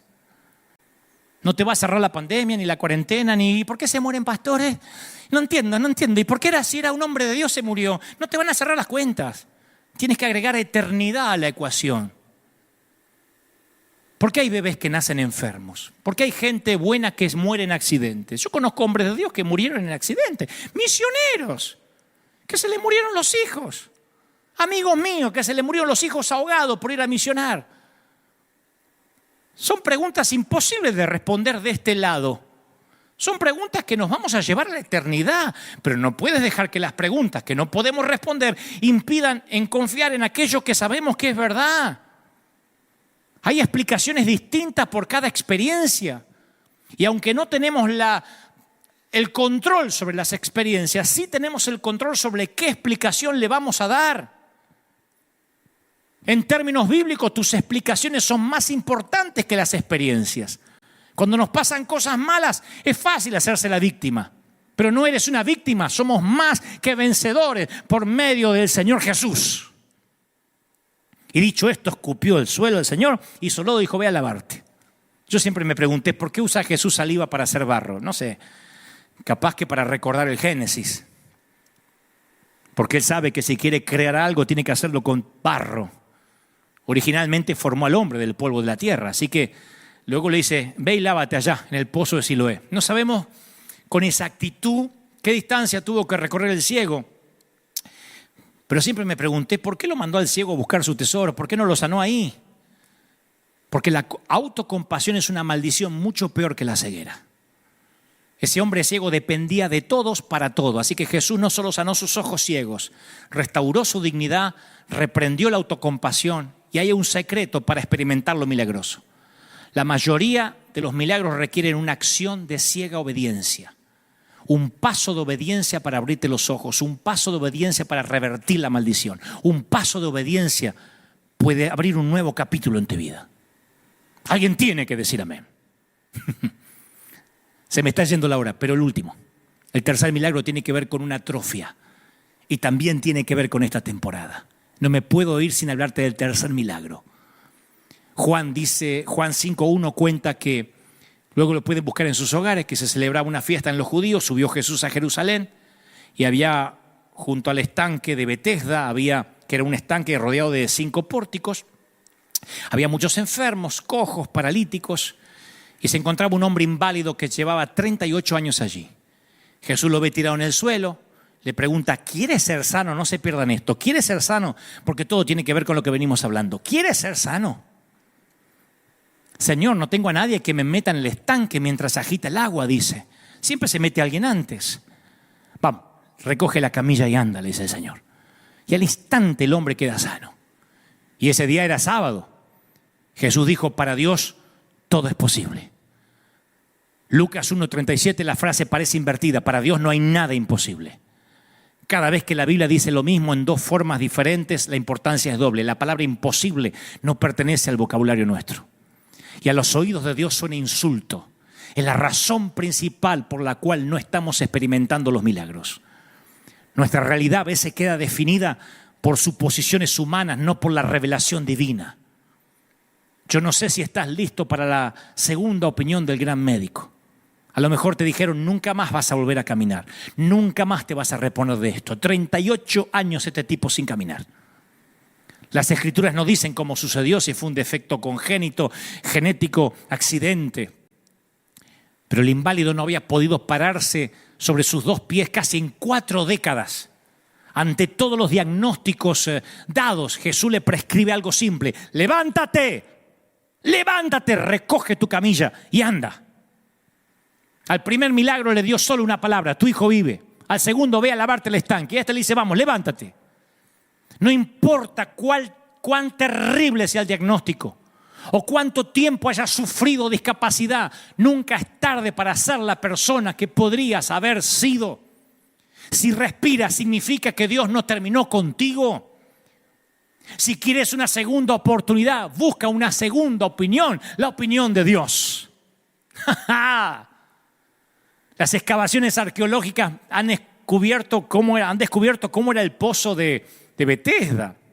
Estaba ubicado en el pórtico de las ovejas y tenía una profundidad de 6 metros con una longitud como la de un campo de fútbol.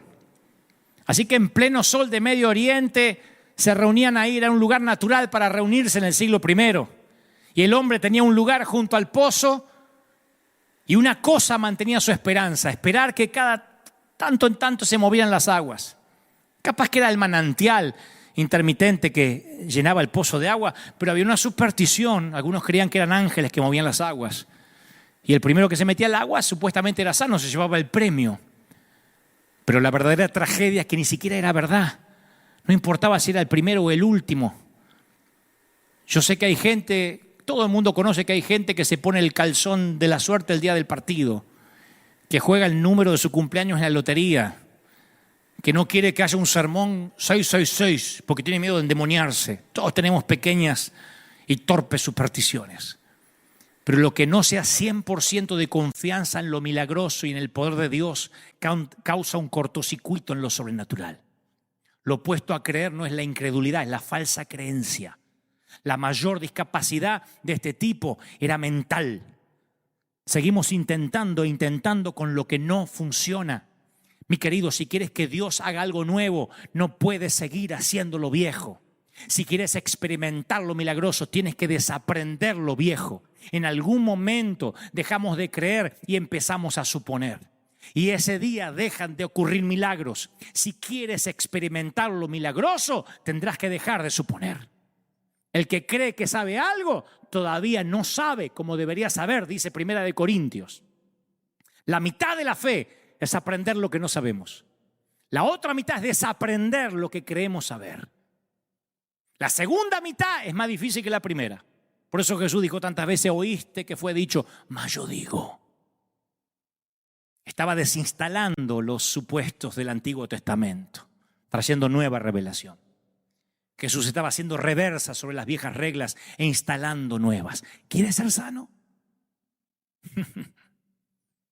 En noviembre de 2004, un grupo de élite de investigadores médicos y doctores se reunió en una conferencia a puertas cerradas en la Universidad de Rockefeller de Nueva York.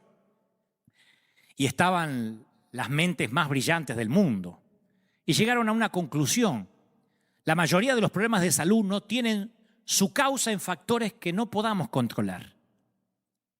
Llegaron a la conclusión que los estudios médicos identifican 4 problemas que causan el 80% de los problemas de salud. Comer mucho, beber mucho, mucho estrés y poco ejercicio. Con algunos cambios menores podríamos resolver casi todos los problemas de salud, pero no queremos.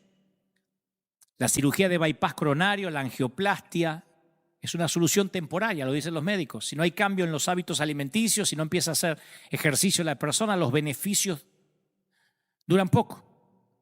Y uno de los doctores dice, si miran a los pacientes que tienen bypass coronario, 2 años después el 90% no cambió su estilo de vida. Cada uno de ellos quiere vivir, no quiere morir, pero no tanto como para cambiar. 9 de cada 10 personas prefieren morir antes que cambiar, aunque hayan tenido una operación a corazón abierto. Y Jesús lo sabía mucho antes que este estudio lo determinara. Preguntó, ¿quieres ser sano? No podemos ayudar a quien no quiere ayuda por mucho que la necesite. Una de las verdades dolorosas que aprendí es que algunas personas quieren ayuda y otros no. Hay varios que se resisten al cambio, incluso al cambio para mejorar. Hay gente que prefiere vivir de la ayuda social por años antes de que conseguir un empleo. En estos días alguien me dijo, a mí me conviene cobrar más el fondo que te da Trump, el desempleo, que trabajar. Así que ojalá que dure la pandemia. Por eso ciertos gobiernos se aprovechan, se enquistan en el poder, porque a muchos les encanta que el Estado los mantenga. Que les den la asignación por esto, el otro, la ayuda. A algunos les conviene más tener hijos que trabajar en algunos países. Es fácil acostumbrarnos a la camilla. El mundo del inválido consistía en 3 metros cuadrados, el lecho.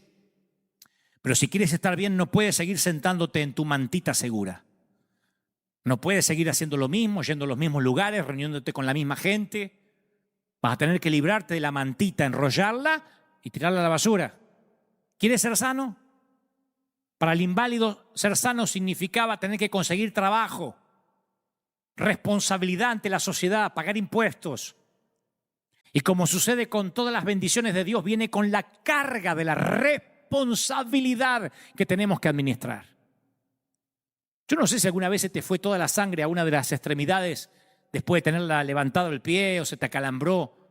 Imagina el inválido que se ponía en pie después de 38 años de no haber podido pararse. La sangre vuelve a circular.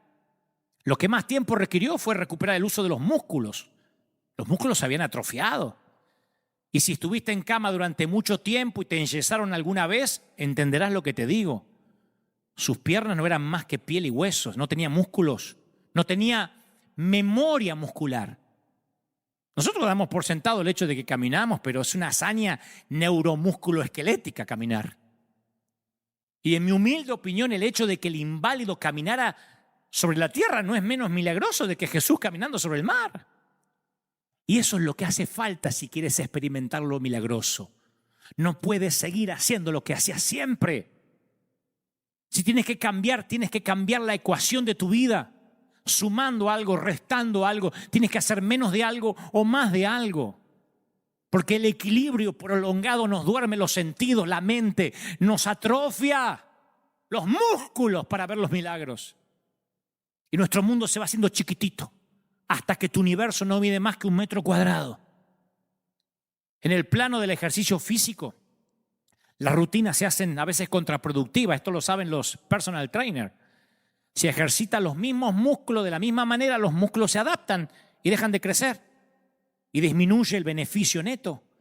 Y lo mismo vale para términos espirituales.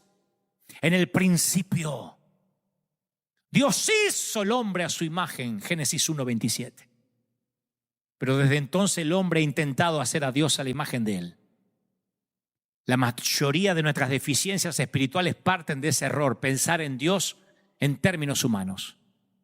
Y nuestra vida se limita a comprender lo que entiende nuestra corteza cerebral.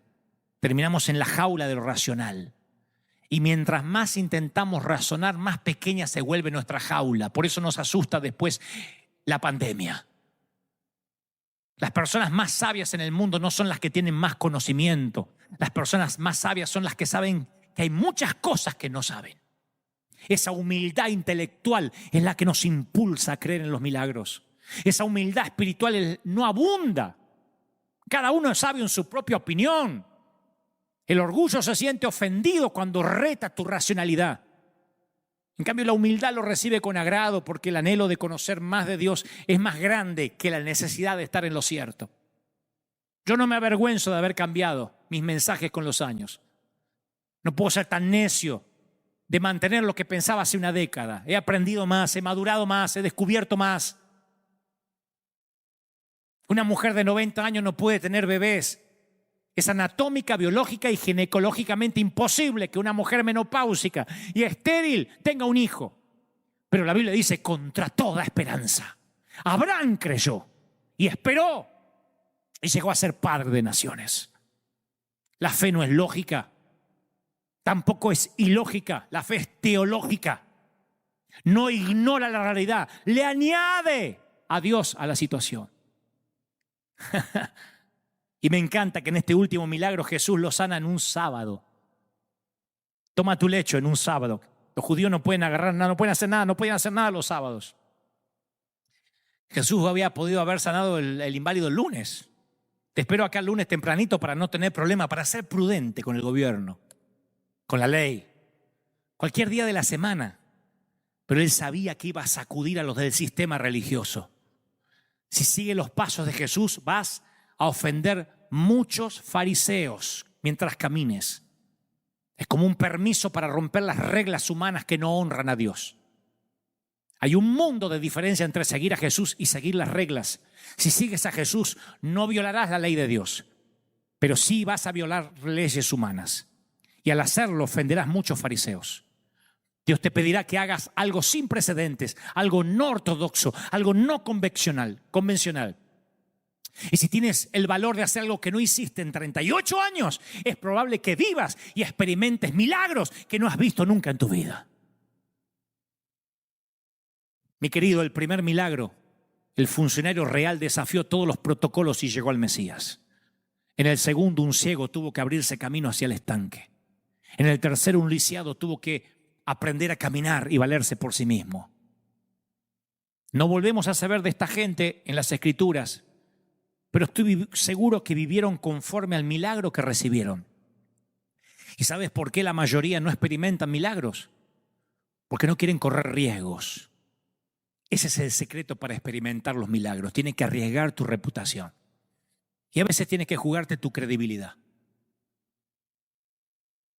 Leía que la iglesia de Bob Bagley, en África, se reunía bajo la sombra de un único árbol que le hacía de templo, bajo un árbol. Pero un día el hechicero local les maldijo el árbol y el árbol se marchitó. Se les marchitó la iglesia, perdieron la sombra. Pero lo peor fue a desmérito de la autoridad del mensaje del pastor.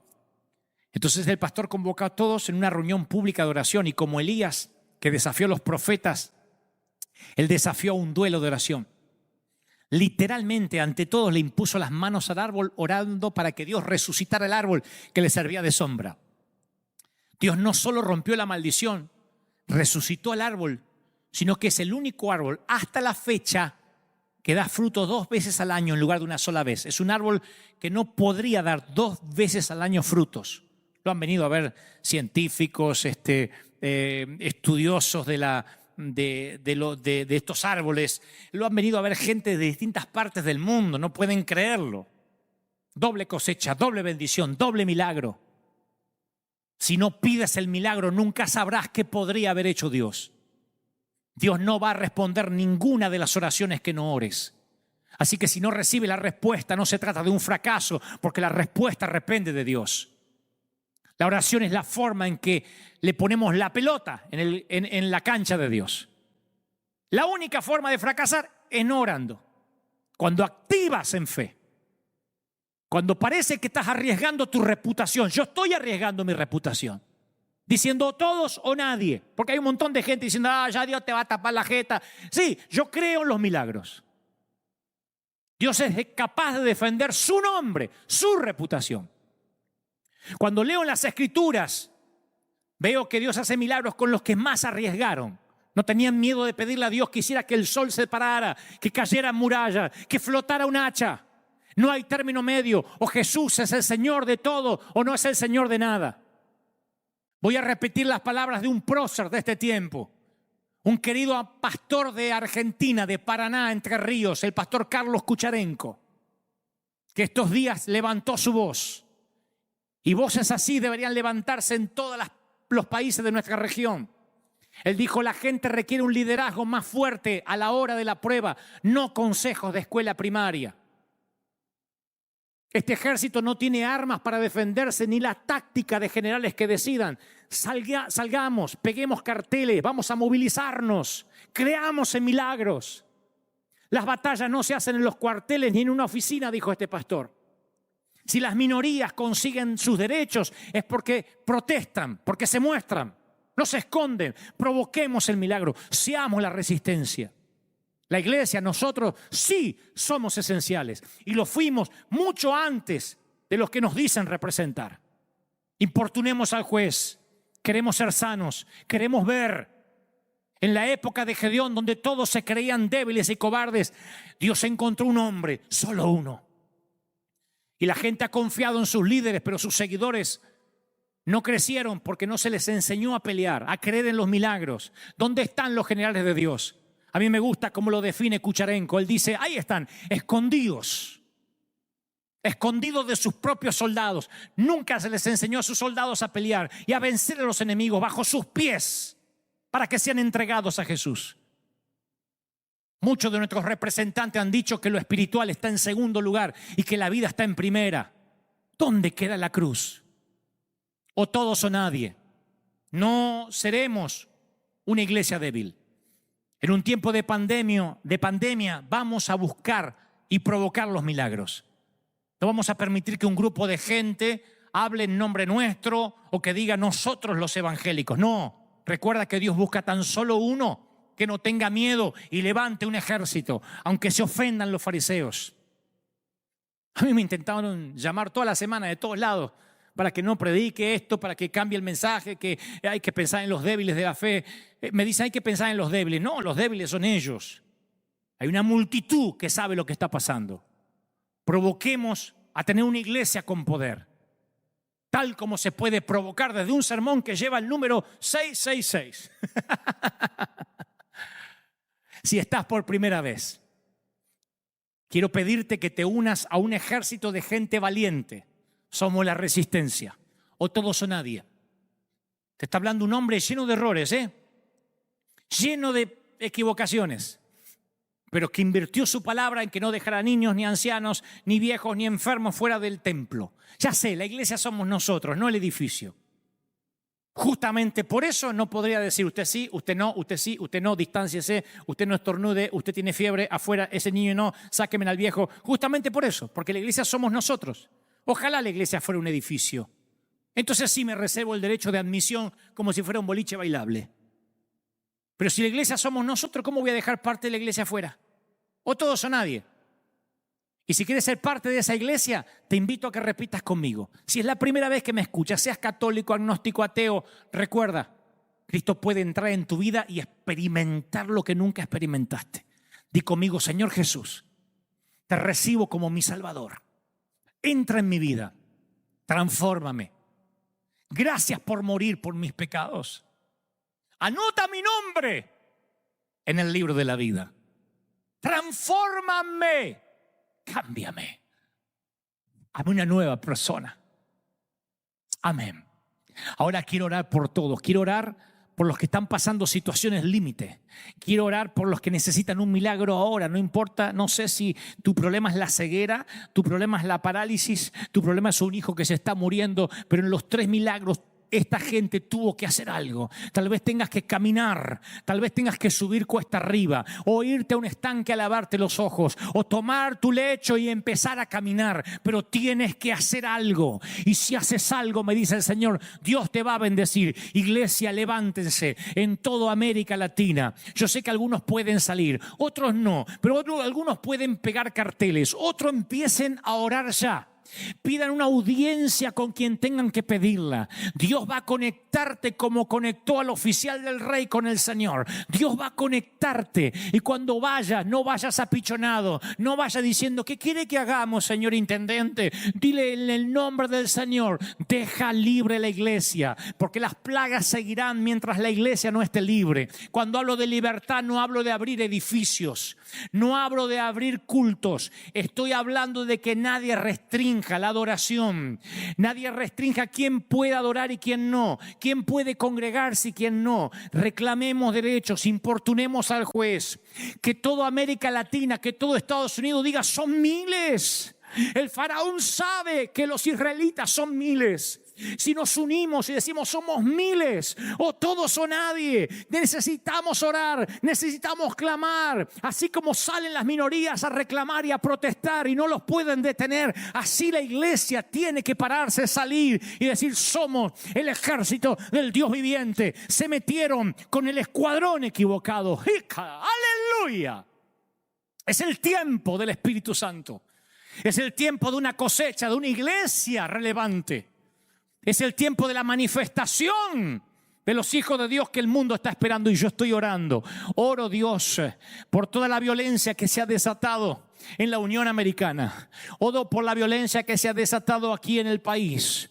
Oro por los que se han levantado en linchamientos a robar. Oro en los que se aprovechan a veces de situaciones para cosas equívocas. Oro incluso por los que con buen tino están reclamando. Pero estoy orando ahora para que toda violencia, todo lo que se está engendrando en las partes oscuras, en las partes más solapadas de la sociedad, se detenga ahora. Estoy orando, Dios, por una equidad social. Estoy orando, Dios, para que los gobernantes, los presidentes tengan ahora la contrición del Espíritu Santo. Sientan en su corazón, sientan en su alma que la iglesia tiene la respuesta, que los hijos de Dios tienen la respuesta. Le oro al mismo Dios que más de una vez hizo que presidentes me llamaran, que más de una vez hizo que gobernadores temblaran, no solo ante nuestro ministerio, ante ministerios de todo el mundo. Oro para que ese mismo Dios que no ha cambiado siga haciendo milagros en nuestra vida. Levanta un poderoso ejército,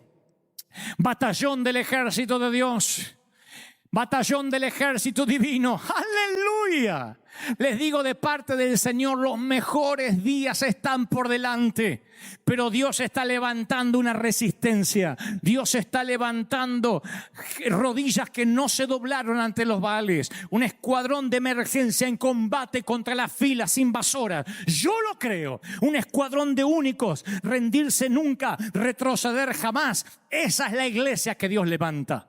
Pero ahora ya no hay que gritarlo dentro de las 4 paredes de un congreso. Ahora ya no es el eslogan tímido de una convocatoria para creyentes. Ahora dejó de decirse en nuestras radios cristianas y nuestras televisoras cristianas. Ahora hay que jugar al evangelio de verdad. Ahora hay que decirlo de verdad. Somos aquellos que creemos en un Dios de milagros. Y yo proclamo que en este mensaje 666 Dios marque a todos aquellos que hemos escuchado y que hemos recibido esta palabra, nos marque. Hay un antes y un después. Declaro bendición. Declaro bendición sobre tu vida, sobre tus hijos, sobre tu familia. Sé que van a salir por ahí a hablar. Dijo Dante que hay que romper los protocolos, que hay que contaminarse. No escuches a los miedosos. El que me escuchó más de 1 hora y pico sabe lo que dije. de parte del corazón del Señor. Creo en un Dios de milagros. Creo en un Dios valiente, o en un Cristo temerario, audaz. Ese es el evangelio que fui alistado y enrolado. Ese es el llamado y esa es la zarza que ardió en mi corazón hace más de 30 años. ¿Es eso o nada? No serviré a Dios por la mitad. No perteneceré a un evangelio castrado. Renunciaré antes de que eso ocurra. Yo voy a seguir con las botas puestas. Yo creo en un Dios que hace milagros. Yo soy de la vieja escuela, de los que estábamos dispuestos a dar la vida. Soy de la escuela que el servicio, que el ministerio vale más que nuestra propia vida. O por lo menos eso dice el escritor a los Hebreos. Que Dios te bendiga, que haga resplandecer su rostro sobre ti. Que Dios te llene de bendición, que te dé fuerzas. Y que haga que cada día sea un milagro a partir de ahora. Dios te bendiga. Te dejo con la última placa, nuestra canción de despedida y la manera que puedes contactarnos con nosotros para que este río no se detenga. Si no hay cambios, nos vemos aquí, señores. Así estamos nación, así estamos país, así estamos continente, así estamos planeta. Nos vemos aquí dentro de 7 días, por supuesto, en esto que es nuestro servicio en vivo. Chau, gracias por estar ahí. Dios te bendiga. Hasta la próxima.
Everything I used to live for faded slowly out of sight.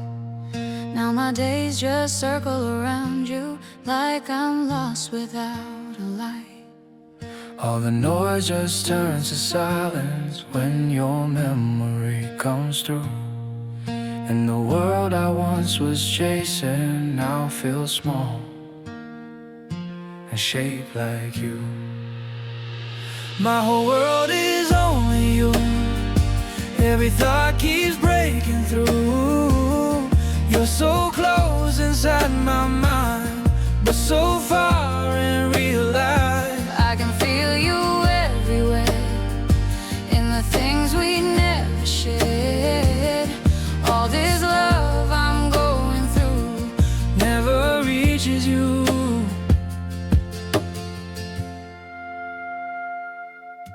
Every image feels so real now, like you're standing next to me.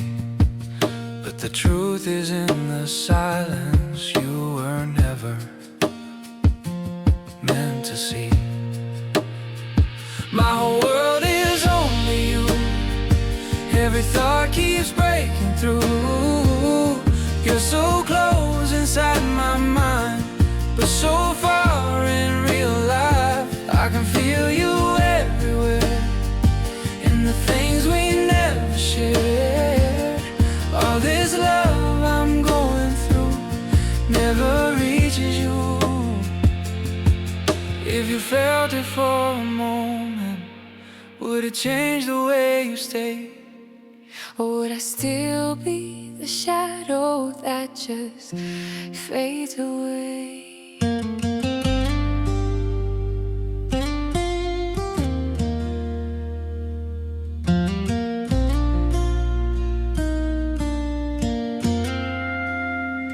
My whole